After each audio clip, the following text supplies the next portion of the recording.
Hello everybody and welcome to Nanny Tumble's Storytime channel.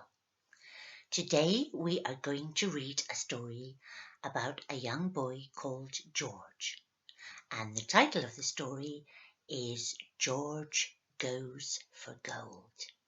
Let's begin. George was sitting at his table.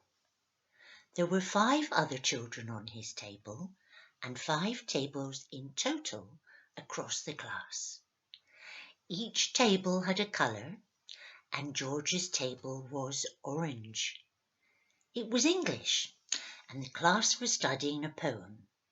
It was called Sunset, and this is how it read.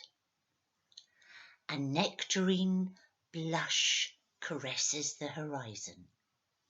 Sky and sea commune. Autumnal spiced embers dance as if rippling decorous ribbons swaying atop a carousel.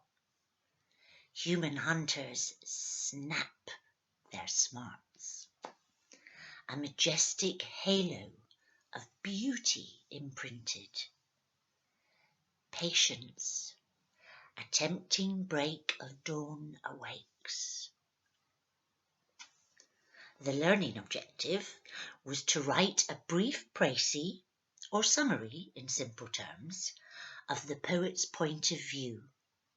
Basically, what was the poet trying to tell us? And as if that wasn't enough, all the adjectives had to be highlighted. George chose a blue highlighter, of course. After all, he was a Man City fan. However, George's thoughts were not on the creative realm required for poetry. Oh no, his concentration was firmly set on the present and reality. Tomorrow was sports day, and his anxiety levels were getting unbearably high. He would have to calm himself down somehow. George was in year 6, and every sports day since year 1 he had come second in the sprint race. And, to cap it all off, he was always beaten by a girl, Melanie. He wasn't bitter though. Mel was one of his best chums, and George was a real supporter of equality. They had been learning a lot about that recently. Basically, did it matter what gender, colour, faith you were? Whether you had a mum and dad, or 2 mums, or no parents? Whether blackheads were beginning to dig craters around your nose? Or if you had a deodorant in your bag just to top up at lunchtime? You know how it is. A big, emphatic no was the answer to that. Be proud of who you are and respect everyone else for what they are. That was George's mantra. Anyway, back to calming George's nerves. George had been practicing the 100 metres at the local park. His big brother had been really supportive, timing his sprints, logging his progress, encouraging him to believe that he could run faster, and even bringing water bottles. Boy, was George lucky. He knew some of his classmates had real problems with their brothers and sisters, who, let's say, didn't seem quite as amazing as George's brother. He had been working really hard on his takeoff and acceleration, and it was paying dividends. His time was getting faster. Of course, George dreamed about winning the gold medal, but the truth was he lived for running, not the competition. He felt such freedom and power when he ran, and he loved the thudding vibration of his heart pumping faster and faster. If he analysed why he was anxious, it was actually down to the expectations of others. And while it was great to have fans, the pressure to succeed was a bit hard to live up to. George practiced the breathing technique the school nurse had taught the children to use when they felt a bit anxious. Inhale through your nose for the count of 1, 2, 3, 4. George liked to pretend he was sniffing a delicious hot muffin fresh from the oven. And then breathe out through your mouth and keep repeating until you feel calm. George felt himself relax and began to look forward to tomorrow's footy match at lunch break. It was best of 3, and his team won the first game yesterday. The rest of the school day passed uneventfully, and George's brother was meeting him after school so they could have one last sprint practice session in the park. Then it would be home for tea, homework, and early to bed for a jolly good night's sleep. George, time to get up, darling. George wasn't sure if he was dreaming, but as the words were spoken softly once more, he blinked his eyes open and realised his mum was standing at his bedroom door. "Come on, my sports hero, time to get up," said Mum. George cringed and ducked down under his duvet. Sports hero? Crikey, the expectations were already beginning. George felt bad. He knew it was just his nerves and that his mum loved him hugely. She was just being supportive. George had breakfast, Cocoa Pops, of course, showered, dressed, and was shouting "Bye, see you later" to Mum when his brother joined him at the door, bear hugged him, high-fived him, and said, "You're the man. I'll be there this afternoon. No pressure, though, just to spur you on." George ran along the pavement to catch up with Billy just ahead.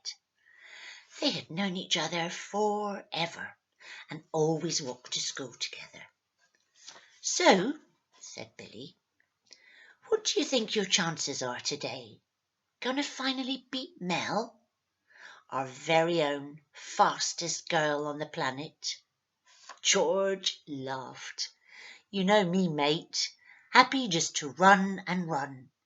Whether I'm first or last over the line, I'll keep running."